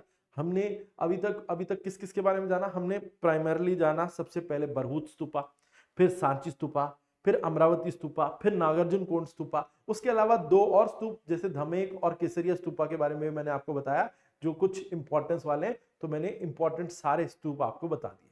अब उसके बाद आते हैं चैत्यों पे। चैत्य रॉक कट आर्किटेक्चर से बने हुए बुद्धिस्ट प्रेयर हॉल्स थी। तो चैत्य बेसिकली एग्जांपल है कार्ले केव्स, ठीक है, तो बुद्धिस्ट कार्ले केव्स है। उसके अलावा बहुत सारे चैत्य जो है ना वो के पीछे एक स्तूप बनाया जाता था, मतलब जहां पर वर्शिपिंग प्लेस थी उसके पीछे ही जो है वो जहां पर रेलिक्स स्तूप। एक और चीज बता दूं आपको, स्तूपों के अंदर ना भगवान बुद्ध या बुद्धिस्ट मॉन्क्स की अस्थियां या उनसे जुड़े हुए जीवन के सारे चीज, जैसे मान लो उन्होंने कोई कमंडल टच किया या कोई कुछ भी धारण किया कपड़ा, वो सब वहां पर संगठित करके रखा जाता था और वो मेडिटेशन की प्लेसेस भी कहलाती थी, ठीक है। अब विहार, तो हाँ पहले चैत्य में एक चीज और बता दूं कि रेक्टेंगुलर हॉल्स हुआ करते थे ये चैत्य, और वॉल्ट रूफ हुआ करते थे। तो बेसिकली इनमें पिलर्स नहीं होते थे, ये सीधा एक के ऊपर एक कमरे जैसे जो है वो खड़े होते थे, तो ये इसके अंदर पिलर नहीं हुआ करते थे। तो वॉल्टेड का मतलब होता है पिलरलेस हॉल्स, ठीक है, वो इसकी पहचान थे। इसके बाद विहार की बात कर लेते हैं। ये एक इंडियन टर्म है बुद्धिस्ट मोनेस्ट्री के लिए, ठीक है, यानी कि आप ये कह लो कि जहां पर बुद्धिस्ट साधु रहते थे उन्हें विहार कहते हैं, या मठ कह लो आप, एक मठ या मोनेस्ट्री एक ही बात है, ठीक है। विहारों में जो लाइफ थी वो कुछ ऐसी थी, जैसे आप ये कहें कि बहुत सादा जीवन जीने जीने के लिए जानी जाती है, कि वहां पे बहुत सादा जीवन जो है वो लोग जीते थे और जो साधु वहां पे रहते थे और कुछ सेट ऑफ प्रिंसिपल्स फॉलो करते थे, ठीक है। अब पाली भाषा में लिखी गई एक किताब जो बौद्ध धर्म से जुड़ी हुई बहुत प्रमुख किताब है, वो है विनय पिटका, जिसे बास्केट ऑफ मोनेस्टिक डिसिप्लिन कहा जाता है। कहते हैं कि विनय पिटका में लिखा है कि मठ में रहने के नियम क्या है, जो मैंने अभी चीज आपको बताई कि कुछ नियम हुआ करते थे, तो वैसे ही विनय पिटका में क्या लिखा है, मठ में रहने के नियम क्या होते हैं, ठीक है। और अजंता केव, औरंगाबाद केव, कार्ली केव और कन्हेरी केव्स, ये सब विहार थे या मठ थे जिनमें बुद्धिस्ट साधु रहते थे। विहार रहने की जगह थी, रेनी सीजन में लोग यहाँ पे रहते थे, और यहीं पर जो है ये फिर क्योंकि जो साधु यहाँ पे रहते थे और नॉलेज भी यहीं से स्प्रेड होती थी, तो ये लर्निंग के सेंटर्स बन के उभरे। और बुद्धिस्ट आर्किटेक्चर जो देखने को मिलता है बिहारों का, उसके पीछे रिस्पॉन्सिबल था डोनेशन जो वेल्दी लोग दिया करते थे, उसकी वजह से इनकी कंस्ट्रक्शन पॉसिबल हो पाती थी, ठीक है। अब आ जाते हैं हम Jain architecture. Next is Jain architecture, ठीक है। जैन आर्किटेक्चरल डेवलपमेंट, जैन मंदिर अगर हम बात करें तो ये हमें पूरे भारत से मिलते हैं, कर्नाटका से, राजस्थान से, महाराष्ट्र से बड़ी संख्या में हमें मिलते हैं। देखो कर्नाटका वो जगह है, कर्नाटका और महाराष्ट्र, इसके पीछे मैं बता देता हूं। जैन धर्म की शुरुआत तो ईस्टर्न पार्ट ऑफ इंडिया से हुई है, ऑल्दो जब मौर्यंस का समय था, मौर्यंस खासतौर पे पहले राजा चंद्रगुप्त मौर्य राजा हुआ करते थे, तो चंद्रगुप्त मौर्य ने जैन धर्म अपनाया था, उनके यहाँ पे बड़ी संख्या में जैन साधु थे। जैन साधु उस समय पे जब मगध में, बिहार मगध में, ईस्टर्न इंडिया में जब हुआ क्या कि बड़े क्राइसिस जैसी सिचुएशन आई। क्राइसिस मतलब पानी की कमी होने लगी, सूखा पड़ने लगा, ज्यादा लोगों के होने की वजह से खाने पीने के संसाधन कम होने लगे। तो चंद्रगुप्त मौर्य के समय में जैन साधुओं के दल ने एक फैसला लिया। फैसला यह था कि वो मगध छोड़ के चले जाएंगे कहीं और वहां से दो गुट बने, दो अलग अलग जो है ग्रुप्स बने जो अलग अलग दिशाओं में गए। एक महाराष्ट्र कर्नाटका की तरफ आ गया एक ग्रुप, और दूसरा ग्रुप गया राजस्थान गुजरात की तरफ। जो ग्रुप महाराष्ट्र और कर्नाटका की तरफ गया था उसको वो कहलाया जो है वो भद्रबाहु के नेतृत्व में गया था, ठीक है, दिगंबर सेक्ट बन गया। और जो राजस्थान और गुजरात गया वो स्थूलभद्र के नेतृत्व में श्वेतांबर सेक्ट बन गया, ठीक है। क्योंकि हुआ क्या कि जो दक्षिण में गए महाराष्ट्र और कर्नाटका की तरफ, उन लोगों ने वस्त्र, जो पहले उनकी परंपरा थी, वस्त्र बिल्कुल त्याग दिए थे और उसी मुद्रा में वो रहते थे। कहते हैं कि बाद में कहते हैं कि ये भद्रबाहु वाला दिगंबर ग्रुप जब वापस मगध आया तो तब तक श्वेतांबर भी लौट आए थे, श्वेतांबर राजस्थान और गुजरात से लौट आए थे, तब उनके बीच में कुछ द्वंद्व हो गया, क्योंकि जो राजस्थान और गुजरात गया था ग्रुप, वहां पर साधु या मॉन्क जो थे उन्होंने सफेद वस्त्र धारण करना शुरू कर दिया था, और ये पुरानी जैन परंपराओं के अनुसार नहीं था, इसलिए दिगंबर और श्वेतांबरों के बीच में मतभेद हुए। लेकिन शायद जो राजस्थान और गुजरात गए थे जो साधु, उनके लिए वो सफेद वस्त्र धारण करने जरूरी थे, क्योंकि उत्तर भारत की लू और गर्मी इस जो सीधा शरीर पर लगती थी, जिसकी वजह से जैन साधुओं की मृत्यु हो रही थी। इसी वजह से श्वेतांबर सेक्ट ने सफेद सादा और बिल्कुल साफ वस्त्र पहनना शुरू किया, ताकि वो उनके लिए जो है वो जो भी उनकी जान पर बनाई थी बात वो ना हो, और इसकी वजह से वो सुरक्षित भी रहे, तो इसलिए वो सफेद सादा वस्त्र पहनने लगे थे। इस तरीके से दो सेक्ट बने। अब इन्हीं दोनों सेक्ट्स की वजह से महाराष्ट्र और कर्नाटका में बड़ी संख्या में आपको जैन मंदिर मिलेंगे, दिगंबर सेक्ट की वजह से, और श्वेतांबर सेक्ट की वजह से आपको मंदिर मिलेंगे कहां, आपको मिलेंगे राजस्थान और गुजरात में। तो इसलिए आप देख लो, कर्नाटका, राजस्थान, महाराष्ट्र और गुजरात थोड़े बहुत, तो यही सारी रीजन है जहां पर आपको मुख्य तौर पर मंदिर मिलते हैं। ठीक है, अब माउंट आबू राजस्थान में, कहते हैं यहां पर जैन आर्किटेक्चर का नायाब नमूना आपको दिखेगा। पर्टिकुलरली जो स्टाइल है वो ट्यूरेनियन इन कैरेक्टर है, ठीक है, जिसका एक हॉरिजॉन्टल आर्कवे है जो जैन मंदिरों की सबसे खास पहचान है। Horizontal archway is the noticeable feature in Jain temples, ठीक है। और एक ब्रैकेट काइंड ऑफ कैपिटल है ऊपर का स्ट्रक्चर जो जैन स्ट्रक्चर्स में दिखता है, वो भी एक खास चीज है। अलीवाली टेम्पल है धारवाड़ का, वेस्टर्न इंडिया में, उसका ग्राउंड लेआउट जो है ना वो बहुत अलग है अपने आप में, एक अलग ग्राउंड लेआउट पे बना हुआ है अलीवाली टेम्पल धारवाड़ का, ठीक है, वेस्टर्न इंडिया में, गुजरात में है, ठीक है। उसके अलावा आपको दिखेगा कि जो ग्राउंड प्लान है ना एवाली टेम्पल का, वो कुछ ऐसा ही है जैसा सांची के स्तूप का है, ठीक है, ऐसा ही ग्राउंड प्लान है। और जैन टेम्पल बेसिकली जो है आगे चल के और इवॉल्व हुए धीरे धीरे करके, और कर्नाटका में जो मंदिर बने वो थोड़ा और है, वही मैंने बताया कि मोर ट्यूरेनियन इन नेचर है, ठीक है, और हॉरिजॉन्टल आर्कवे उनकी पहचान है, ठीक है। अब आगे देखते हैं।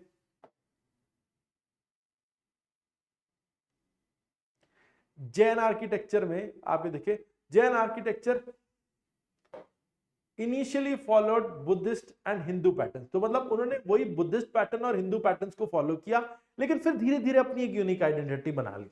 उसमें फिर कुछ डिफरेंसेस हो गए। प्राइमरी डिफरेंस जो है हिंदू मंदिरों से कि Jains did not constructed temples like Hindu temples, but they constructed temple cities, ठीक है, पूरे के पूरे शहर ही बसाए, जहां के जिस मंदिर के आसपास पूरे नगर ही बसा डाले उन्होंने।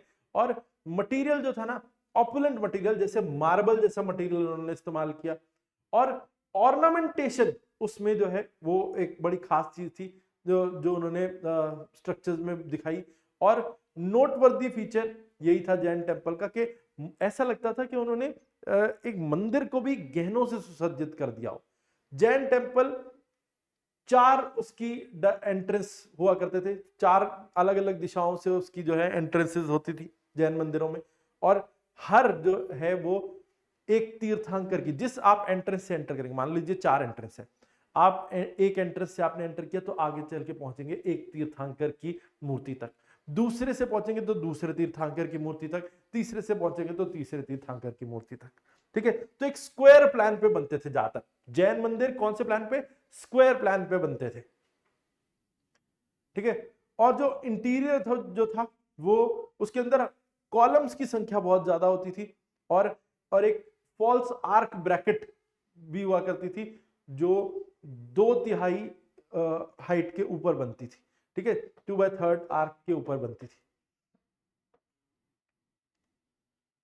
और ये पिलर बहुत सुंदर दिखते थे। बेसिकली पिलर्स का ज्यादा यूज दिखता है। आप देखो, एक तो स्क्वायर ग्राउंड प्लान होगा, उसके अलावा फॉल्स आर्क, मतलब आर्क जो ऊपर दिख रही है ना, एक्चुअली वो पूरी आर्क नहीं है, वो सिर्फ एक शेप आपको दिख रही है, एक्चुअली वो एक आर्क नहीं है, ठीक है। यानी कि वो एक ऐसा ऊपर आपको जो उसका जो डोमिकल स्ट्रक्चर है वो डोमिकल नहीं है एक्चुअली, बस उसका प्रोजेक्शन ऐसा है कि वो डोमिकल दिखता है। ठीक है, तो फॉल्स आर्क आपको दिखेगी। ठीक है, उसके अलावा माउंट आबू में आपको ये जो दिखेगी तो कंसेंट्रिक रिंग्स दिखेंगी स्कल्पचर के आसपास, कंसेंट्रिक रिंग्स दिखेंगी स्कल्पचर के आसपास। मतलब आप ये कह लीजिए कि जो मूर्ति है उसके आसपास एक दो पीछे की तरफ काफी बड़े बड़े रिंग्स दिखेंगे। और जो शिखर होते हैं जैन मंदिरों के या जैन टेम्पल सिटीज के, वो उसकी काफी सारे सेवरल डोम पॉइंट्स होते हैं। ठीक है, और domes are generally sharper than those found in Hindu temples. ठीक है, तो बेसिकली उसके ऊपर जो डोम्स बनते थे उसकी जो शेप थी वो शार्पर थी हिंदू मंदिरों से। ठीक है,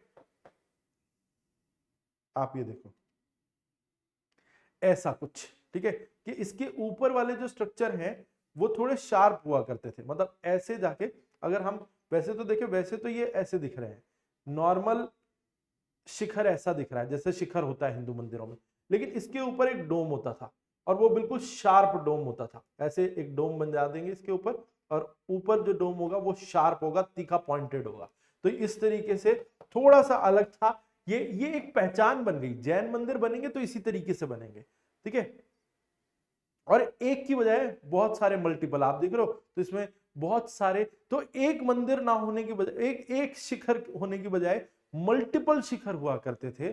और मल्टीपल शिखर यानी कि ये लग ही नहीं रहा है कि ये एक टेम्पल है, बल्कि एक पूरा टेम्पल सिटी है, ऐसा लगेगा आपको। ज्यादातर मंदिर इसी फॉर्मेट में बने होते हैं। और उसके अलावा जैन मंदिरों में 24 के 24 तीर्थंकरों को दर्शाया जाता है, दिखाया जाता है। ऑल्दो ऐसा हो सकता है कि कुछ मंदिर जो है वो पर्टिकुलर किसी तीर्थंकर को समर्पित है, लेकिन बहुत सारे बड़े मंदिर हैं जहां 24 के 24 तीर्थंकरों को वहां पर प्रदर्शित किया जाता है जरूर मंदिरों में। ठीक है, और पत्थर का इस्तेमाल है ब्रिक्स की बजाय ज्यादातर मंदिरों में। दिलवाड़ा टेम्पल, अब देखो जैन टेम्पल में दिलवाड़ा टेम्पल की बात नहीं की तो उससे खत्म ही नहीं होगा। ठीक है, दिलवाड़ा टेम्पल है ये एक जैन स्तूप है। ठीक है, और ये कहते हैं कि ये जो जैन स्तूप था दिलवाड़ा टेम्पल का, ये पहली शताब्दी बीसीई में बनाया दिया गया था, बहुत पहले फर्स्ट सेंचुरी बीसीई में बनाया गया था। और कहते हैं कि फर्स्ट सेंचुरी एडी के बीच में के दौरान इसको अनर्थ किया गया मथुरा से 19th सेंचुरी में। तो आप ये कह लो कि जैन स्तूपा जिसकी तारीख तो अप्रोक्सीमेटली है फर्स्ट सेंचुरी बीसीई, ठीक है, से लेके फर्स्ट सेंचुरी एडी के बीच में कभी ये बना होगा। मतलब अंदाजा लगाएं तो हम इसको ये कह सकते हैं कि पोस्ट मॉडर्न पीरियड में ये बना है। ठीक है, तो ये हमारा अंदाजा है कि पोस्ट मॉडर्न पीरियड में ये जैन स्तूप बना है दिलवाड़ा का, और इसे 19वीं शताब्दी में खोद के बाहर निकाला गया और तब लोगों के सामने इसके बारे में पता चला है। ठीक है, और ऐसा लगता है कि जैसे बुद्ध धर्म में स्तूप की जो महत्व था, वैसा ही कुछ जो है वो फिर अपना लिया बुद्ध धर्म ने, जैन धर्म ने भी उन्हीं की तरह। अब चैत्य और विहार स्ट्रक्चर, जैनिज्म और हिंदुइज्म दोनों में हमें चैत्य स्ट्रक्चर दिखाई पड़ते हैं। मतलब जैसे बुद्धिस्ट अपनी वर्शिपिंग प्लेसेस को बनाते थे वैसे ही Jain vihar, unlike Buddhist vihar, do not have cells surrounding the assembly. मतलब मेनली क्या होता है कि अगर हम यहां पर एक मुख्य जो है ये देखते हैं कि ये है एक बुद्धिस्ट चैत्य, तो इसके आसपास कुछ कमरे बने होते थे ऐसे। बुद्धिस्ट चैत्य के पास आसपास कमरे बने होते थे, सेल्स बने होते थे, लेकिन ऐसा जैन विहारों में नहीं दिखता। जैन विहारों में ऐसे जो है वो प्रेयर हॉल के आसपास कोई सेल्स नहीं बने। जैन विहार बहुत सिंपल है और प्लेन है और छोटे हैं। ठीक है, जैन विहार और जो बुद्धिस्ट विहार है उनसे डिजाइन में सिंपल है और छोटे। शायद उसके पीछे का रीजन ये है कि जैन मॉन्क्स बहुत ही ज्यादा सादा जीवन जीते थे और जो उसके दरवाजे हैं बहुत छोटे हैं, टाइनी है। उसके अलावा कहते हैं कि मतलब आपको ऐसा है कि उसके लिए झुक करके निकलना पड़ेगा। ठीक है, बेंड या क्रॉल करके जो है वो एक सेल के अंदर जाना पड़ेगा। मान लीजिए जो कमरे बने हुए हैं, विहार रहने के लिए बने हुए हैं, उसमें आपको झुक करके या क्रॉल करके जाना पड़ेगा, इतने छोटे हैं। यानी कि जो बुद्धिस्ट विहार थे वो तो बड़े प्रॉपरली प्लान्ड थे, बट जैन विहार जो हैं वो बड़े सादे बने हुए हैं और उनके अंदर जो है वो बहुत ज्यादा आसान जीवन नहीं है। उसके अंदर उनको या तो मतलब जो है एक तो बहुत सादे कमरे हैं और छोटे हैं साइज में, और ऊपर से उन कमरों में आपको एंटर भी करना है तो उसका जो आप ये कह लीजिए कि दरवाजा है वो बहुत छोटा है, आपको लेट कर या क्रॉल करके उसके अंदर जाना पड़ेगा। ठीक है, जैन आर्किटेक्चर की टाइप्स देख लेते हैं। तो जैन आर्किटेक्चर जो है इसमें अलग अलग आपको प्रकार दिखेंगे। जैन आर्किटेक्चर में सबसे पहला है लयन या गुफा टाइप, उसके बाद जैन स्टैच्यूज और जैनालय जो टेम्पल्स कहलाते हैं वो। तो बेसिकली 3 तरीके का आर्किटेक्चर है, एक तो गुफा, दूसरे जैन जो है वो ये कह लो स्टैच्यूज, उसके अलावा तीसरा जैनालय जिन्हें जैन मंदिर कहते हैं, तो ये भी है। ठीक है, अब लयन या गुफा जो है ये इसके एग्जाम्पल क्या है, केव नंबर 30 से 35 एलोरा केव्स, ये जो है एग्जाम्पल है जैन गुफाओं का या जैन लयना का। ठीक है, मांगी तुंगी केव है महाराष्ट्र में। ठीक है, गजपंथ केव है महाराष्ट्र में, उदयगिरी खांडागिरी केव है उड़ीसा की। ठीक है, उसके अलावा हाथी गुफा केव है उड़ीसा की, वही उदयगिरी खांडागिरी में। ठीक है, उसके अलावा सतनिवासल केव है तमिलनाडु में। तो ये सब क्या है, ये गुफाओं के एग्जाम्पल हैं या केव्स के एग्जाम्पल हैं जो जैन आर्किटेक्चर के हैं। ठीक है, उसके अलावा तीर्थंकर ज्यादातर जैन स्टैच्यूज में दिखाए गए हैं, या तो 24वें तीर्थंकर सबसे ज्यादा 23वें और 24वें को दिखाया जाता है, पार्श्वनाथ और महावीरा को। और तो basically Jain statues they are considered teaching gods. ठीक है, और जैन वर्शिप जो है वो ज्यादातर इन्हीं स्टैच्यूज की होती है। इसमें आप देख लें, जैसे एग्जाम्पल है, आप स्टैच्यू कौन कौन से, जैसे हमने सबसे पहले पढ़ा केव्स, तो केव्स के अलावा कुछ फेमस स्टैच्यूज भी है, जैसे गोमटेश्वरा या बाहुबली स्टैच्यू श्रवण बेलगोला कर्नाटका में मौजूद है। ठीक है, एक स्टैच्यू ऑफ अहिंसा है पहले तीर्थंकर ऋषभनाथ जी का, मांगी टुंगी हिल्स महाराष्ट्र में। ठीक है, तो उसी केव्स के अंदर आपको ये फेमस स्टैच्यू मिलेगा। उसके अलावा अब जैनालय या जैन मंदिर जो हमें दिखते हैं वो 72 श्राइन्स हैं जैन तीर्थंकरों को समर्पित है, और ये है दिलवाड़ा टेम्पल है माउंट आबू राजस्थान में, गिरनार और पलिताना टेम्पल है गुजरात में, मुक्तागिरी टेम्पल है महाराष्ट्र में। तो ये हैं प्रमुख जैन मंदिर। ठीक है, उसके अलावा जैन आर्किटेक्चर के एग्जांपल्स में वही दिलवाड़ा टेम्पल है राजस्थान के। ठीक है, तो श्वेतांबर सेक्ट के द्वारा बनाया गया, जो मैंने बताया था ना, राजस्थान में तो श्वेतांबर सेक्ट के होंगे ऑब्वियसली। और दिलवाड़ा टेम्पल बेसिकली अगर आप ये गए तो माउंट आबू से नजदीक है। कहते हैं कि इनको बनाने वाले थे विमल शाह। ठीक है, विमल शाह के द्वारा बनाए गए थे, और ये सीक्वेंस ऑफ टेम्पल्स है, और व्हाइट मार्बल का इस्तेमाल बहुत ज्यादा है इनके अंदर, दिलवाड़ा टेम्पल्स के अंदर। और टेम्पल जाने जाता है अपने डिस्टिंक्टिव पैटर्न्स के लिए, डिस्टिंक्टिव पैटर्न्स जो सीलिंग्स पे बने हुए हैं, और उसके अंदर कुआं भी बना हुआ है, कई जगहों पे वेल्स भी हैं। ठीक है, एलिगेंट ब्रैकेट्स और डोम्ड सीलिंग्स है बेसिकली, जो उसके ऊपर जो दीवार है, जो ऊपर स्ट्रक्चर है उसमें डोम्स क्रिएट किए गए हैं। डोम यानी ये ऐसा शेप होता है। ठीक है, ऊपर सीलिंग्स ज्यादातर इस शेप की है, डोम्स क्रिएट किए गए। ठीक है, जैसे मैंने आपको बताया था मोस्ट ऑफ द टेम्पल्स क्या है, वहां पे अगर डोम नहीं है तो false domes, arch domes create किए गए, मतलब ऐसा लगता है वहां पे डोम है, मतलब शेप आपको अंदर से वैसी ही दिखेगी। शत्रुंजय गुजरात टेम्पल, अब ये भी एक और इंपॉर्टेंट है। कहते हैं कि ये पलिताना टेम्पल या शत्रुंजय टेम्पल ये एक कॉम्प्लेक्स है। यहाँ पे आप देखेंगे कि नगर शैली का इस्तेमाल है मंदिरों में। ठीक है, कन्वेंशनल नगर स्टाइल टेम्पल्स हैं ये, और कहते हैं कि 45 डिग्री एंगल रूफ्स हैं मंडप के ऊपर बने हुए, यानी कि नगर शैली में जैसे बनते हैं ना, बिल्कुल एकदम तीखा राइज करते हुए जो ऊपर शिखर बनते हैं, तो वैसा ही है इसमें। ठीक है, तो इसीलिए ये शत्रुंजय गुजरात टेम्पल जो है ना, ये जैन टेम्पल जरूर है, लेकिन ये नगर शैली के हिंदू मंदिरों से बहुत ज्यादा मिलते जुलते हैं।